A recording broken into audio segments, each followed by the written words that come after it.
एक बड़ी खबर इस समय आ रही है और बड़ी खबर यह है कि पूर्णिया से सांसद पप्पू यादव को धमकी के मामले में एक बड़ा खुलासा हुआ।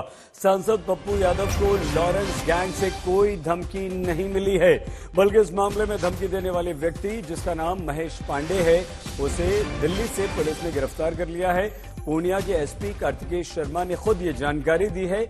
पकड़े गए व्यक्ति महेश पांडे ने ये मान लिया है कि हाँ, उसने धमकी दी थी और जिस मोबाइल और सिम का प्रयोग किया गया था, महेश पांडे ने जिस मोबाइल से धमकी दी थी, उस मोबाइल को भी, उस सिम कार्ड को भी पुलिस ने अपने कब्जे में ले लिया है।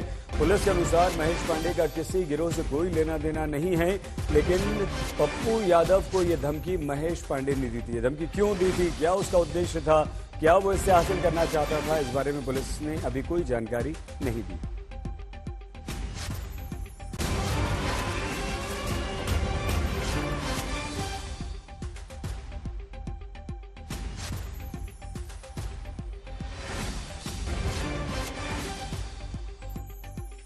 माननीय श्री पप्पू यादव जी को धमकियां मिल रही हैं व्हाट्सएप के द्वारा और अन्य माध्यमों से। तो इसी में जो सूचना इकट्ठा हुई उसमें माननीय सांसद के द्वारा भी एक नंबर बताया गया जिस पे उनको कॉल आया था। ये नंबर दुबई का था, यूएई का रजिस्टर्ड नंबर था, जिसमें जो 971 का कंट्री कोड है 5013387776। इस नंबर से उनको सबसे पहले धमकी आया था और अन्य भी कई नंबरों से उनको लगातार धमकी मिल रही थी। इस संबंध में जानकारी प्राप्त होते ही एक कांड दर्ज किया गया है, इसमें अनुसंधान शुरू किया गया था और आज श्री पप्पू यादव जी का आज आवेदन भी प्राप्त हुआ इसको लेकर। इसमें अनुसंधान चल रहा था। इसमें जानकारी पता चली कि इस मोबाइल में जो इस्तेमाल सिम था, इसके थ्रू उनसे धमकी दी गई थी, जो सिम और मोबाइल रिकवर कर लिया गया है।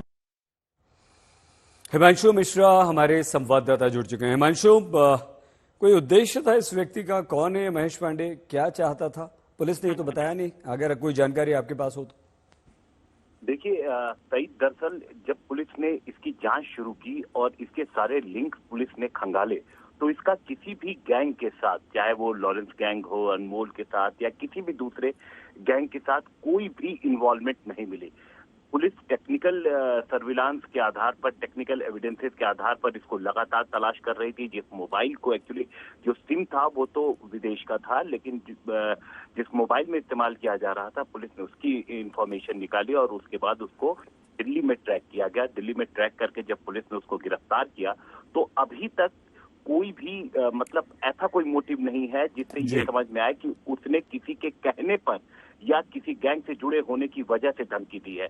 अभी कई सारे और भी जैसे हमने मामले देखे थे, जैसे नोएडा से एक शख्स गिरफ्तार हुआ था जो कि सलमान खान को धमकी दे रहा था। उसने वहां के मोबाइल नंबर पर मैसेज कर दिया था, तो उससे जब पुलिस पूछताछ हुई तैयब से, तो उसने कहा था कि वो सिर्फ मजे के लिए उसने जो है ये मैसेज कर दिया था, क्योंकि लगातार ये खबरें वो देख रहा था। तो इसी तरीके की कोई वजह तो नहीं है, क्योंकि उसका भी इन्वॉल्वमेंट नहीं निकला था। यहाँ भी अभी तक कोई इन्वॉल्वमेंट सही सामने नहीं आया है। बहरहाल जांच जारी है। बहुत धन्यवाद हिमांशु मिश्रा हमारे संवाददाता जानकारी दे रहे थे।